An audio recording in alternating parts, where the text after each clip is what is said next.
여러분, 안녕하세요. 오늘도 부처님의 가르침 속에서 우리 삶을 비춰보는 시간을 가져보려 합니다. 살아가다 보면 누구나 한 번쯤 이런 생각을 하게 됩니다. 왜 저 사람은 나랑 이렇게 생각이 다르지? 내가 맞는 것 같은데 왜 자꾸 부딪히는 걸까? 그럴 때 우리는 괴로워집니다. 사람 사이에서 오는 이 괴로움, 생각의 차이에서 오는 갈등, 어떻게 바라보고 어떻게 교류해야 할까요? 오늘은 부처님의 가르침을 따라 내 생각과 다른 사람과의 교류에 대해 함께 이야기 나눠보겠습니다. 먼저, 우리는 왜 괴로움을 느낄까요? 부처님은 말씀하셨습니다. 내 생각만 옳다고 여기는 자는 지혜롭지 못하다. 우리는 자주 착각합니다. 내가 본 것이 전부다. 내가 아는 것이 진리다라고 말이죠. 하지만 그것은 하나의 견해일 뿐입니다. 부처님께서는 사띠띠, 즉 잘못된 견해를 버리고 정견, 바른 견해를 갖는 것이 수행의 시작이라고 하셨습니다. 자기 생각에 너무 집착하게 되면 다른 사람의 말이 잘 들리지 않고 결국은 고립되고 맙니다. 가까운 가족, 친구, 직장 동료와의 갈등도 결국은 누가 더 옳은가에 대한 다툼에서 비롯되곤 하지요. 하지만 부처님은 그것보다 더 근본적인 진실을 보셨습니다. 그것이 바로 연기의 법칙입니다. 부처님께서 말씀하신 연기법, 즉 모든 것은 원인과 조건이 모여서 생긴다는 진리는 우리가 타인을 이해하는 데 있어 강력한 열쇠가 됩니다. 예를 들어볼까요? 회사에서 회의를 하는 중 한 동료가 내 아이디어에 반대하며 전혀 다른 방향을 제시합니다. 그때 우리는 종종 이렇게 생각합니다. 저 사람은 왜 나를 공격하지? 괜히 나를 무시하네. 그런데 조금만 시선을 달리해보면 그 동료는 이전 프로젝트에서 비슷한 아이디어로 실패한 경험이 있었을 수도 있습니다. 혹은 상사에게 불필요한 모험을 피하라는 압박을 받고 있을지도 모르지요. 그 사람이 그렇게 반응한 데에는 그만의 경험과 환경, 두려움과 책임감이라는 인연의 흐름이 있다는 것입니다. 우리는 그 일부만을 보고 판단하지만 그 사람은 이미 수많은 원인 속에서 행동하고 있는 것입니다. 또 다른 예도 있습니다. 어느 날 부모님이 나에게 잔소리를 늘어놓습니다. 너는 왜 이것도 안 하니? 옛날엔 내가 너만 했을 땐 말이야. 순간 짜증이 올라올 수 있지요. 하지만 곰곰이 들여다보면 그 말들 속엔 걱정과 사랑이라는 인연이 숨어 있습니다. 부모님은 불안한 마음을 자신이 배워온 방식대로 표현하고 있는 것일 뿐입니다. 그것이 지금의 내 방식과는 달라도 그 표현의 뿌리는 결국 나를 향한 관심입니다. 이렇게 연기의 눈으로 타인을 바라보면 우리는 왜 저래? 가 아니라 무슨 인연이 있었기에 저럴까? 라는 따뜻한 질문을 던지게 됩니다. 그 질문 하나가 갈등을 이해로 바꾸고 거리를 가깝게 만들며 우리 마음의 여유를 가져다 줍니다. 이처럼 연기의 법은 단순한 철학이 아니라 우리가 매일 겪는 갈등과 감정 속에서 새로운 시각을 열어주는 실천의 지혜입니다. 부처님은 사람을 미워하지 않으셨습니다. 그 대신 그 사람이 왜 그렇게 행동할 수밖에 없었는지를 깊이 이해하고 자비로 바라보셨습니다. 우리도 그 길을 따라가고자 한다면 바로 지금 이 순간 나와 다른 생각을 가진 그 사람을 이해의 눈, 연기의 눈으로 바라보는 연습을 해보아야 합니다. 모든 것은 인연 따라 생겨난다. 이 말씀은 모든 존재와 모든 생각은 어떤 원인과 조건이 모여 생겨난다는 뜻입니다. 다른 사람이 지금 그런 말을 하는 데에는 그만의 과거, 경험, 환경이 있습니다. 그 사람의 생각, 감정, 표현 방식은 그 사람이 살아온 인연에서 피어난 결과입니다. 내가 지금 이 자리에 서 있는 것도 수많은 인연이 모여 만들어낸 결과이듯이 말이죠. 그렇다면 우리는 다름을 두려워할 것이 아니라 그 다름조차 인연의 흐름으로 받아들여야 합니다. 왜 나랑 다르지? 에서 벗어나 그는 어떤 인연을 겪었기에 저런 생각을 할까? 라고 물어보는 순간 우리는 자비의 마음으로 한 발 다가설 수 있게 됩니다. 그렇다면 부처님께서는 다름을 어떻게 다루셨을까요? 그 첫걸음은 경청입니다. 부처님은 언제나 제자들의 말을 먼저 듣고 그들이 가진 고뇌의 뿌리를 찾아내셨습니다. 그분은 말씀하셨습니다. 말이 많고 다투기를 좋아하는 이는 지혜롭지 못하다. 경청은 단지 듣는 것이 아닙니다. 상대의 존재를 존중하고 그 마음에 귀 기울이는 일입니다. 실제로 여러분도 경험해 보셨을 겁니다. 진심으로 내 말을 들어주는 사람 앞에 서면 마음이 스르르 풀리고 방어도 내려가게 되지요. 우리는 말하기보다 듣기를 통해 더 많은 것을 얻습니다. 경청은 교류의 문을 여는 열쇠입니다. 하지만 경청은 생각보다 쉽지 않습니다. 우리는 누군가의 말을 들을 때 겉으로는 고개를 끄덕이며 듣고 있지만 속으로는 무슨 말을 하지? 어떻게 반박하지? 하고 생각하곤 하지요. 이런 태도는 진정한 경청이 아닙니다.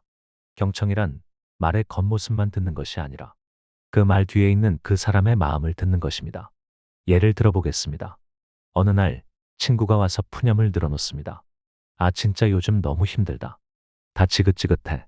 이 말을 들은 우리는 흔히 이렇게 반응하곤 합니다. 야, 그 정도는 다 겪는 거야. 너만 힘든 줄 알아? 그 순간 그 친구의 마음은 다치게 됩니다. 왜일까요? 자신의 마음이 받아들여지지 않았다고 느꼈기 때문입니다. 하지만 이렇게 말해보면 어떨까요? 그래? 요즘 뭐가 제일 힘들게 느껴져? 이 한마디는 상대의 마음을 열게 합니다. 이해받고 있다는 느낌, 바로 그것이 위로의 시작이니까요. 또 하나의 예를 들어볼게요.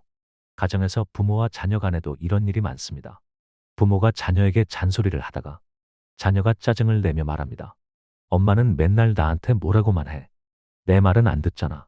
이때 대부분의 부모는 이렇게 반응합니다. 내가 너 잘 되라고 그러는 거잖아. 그러면 대화는 끊기고 서로의 벽은 더 높아지게 되지요. 하지만 만약 이렇게 말한다면 어떨까요? 그래, 엄마가 내 말을 좀 더 잘 들어줬어야 했구나. 내 마음을 좀 들려줄래? 이 짧은 문장이 단단히 닫혀있던 마음을 열고 진짜 대화를 시작하게 해줍니다. 부처님께서 제자들의 고통을 들을 때 단 한 번도 그들을 평가하거나 훈계로 시작하지 않으셨습니다. 그분은 먼저 그들이 무엇을 느끼고 있는지, 그 고통의 뿌리가 어디서 왔는지를 온전히 들어주셨습니다. 그 경청 속에 담긴 것은 이해, 자비, 그리고 침묵의 지혜였습니다. 우리가 누군가의 이야기를 진심으로 들어준다는 건 그 사람의 존재를 인정하는 것입니다. 당신은 그 자체로 소중합니다. 라는 말 없는 메시지를 전하는 것이지요. 이러한 경청은 단순한 대화 기술이 아닙니다. 자비의 실천이며 부처님께서 남기신 교류의 첫걸음입니다. 그래서 우리는 말하기보다 듣기를 배우고 이해하려는 마음으로 귀 기울이는 연습이 필요합니다. 그것이 생각이 다른 사람과도 함께 살아갈 수 있는 길이 됩니다. 다음으로 중요한 것은 무집착입니다. 무엇에도 집착하지 말라. 부처님은 금강경에서 이처럼 강조하셨습니다. 생각도 흘러가는 것입니다. 감정도 흘러가는 것입니다. 하지만 우리는 내 생각이 옳다는 집착 때문에 그 생각을 놓지 못하고 결국 마음의 전쟁을 치르게 됩니다. 갈등이 생길 때 이렇게 생각해 보세요. 지금 이 생각은 꼭 지켜야 할 것인가? 아니면 흘려보낼 수 있는가? 한 발 물러나 생각을 바라보면 생각은 마치 구름처럼 떠오르고 사라진다는 것을 알게 됩니다. 이것이 바로 마음의 자유입니다. 예를 들어 이런 상황을 떠올려 보세요. 누군가와 대화를 나누던 중 상대가 내 말을 중간에 끊고는 정반대의 의견을 내세웁니다. 순간 마음이 욱하고 올라오죠. 왜 저렇게 무례하지? 내가 틀렸다는 건가? 말을 끝까지 들어주지도 않네.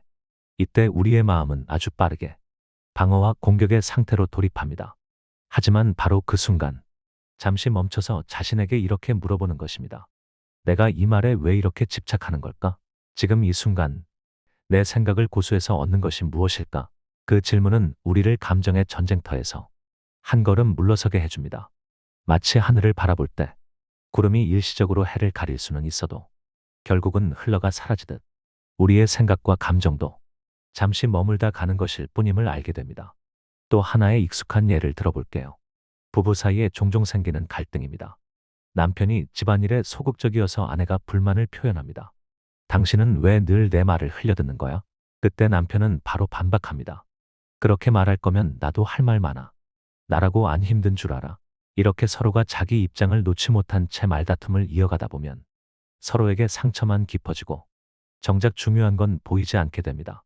하지만 그 순간 한 사람이라도 마음속으로 이렇게 생각해 본다면 어떨까요? 내 생각이 옳을 수 있지만 상대도 나름의 이유가 있겠지. 지금 이 감정은 잠깐일 뿐이야. 흘려보내보자.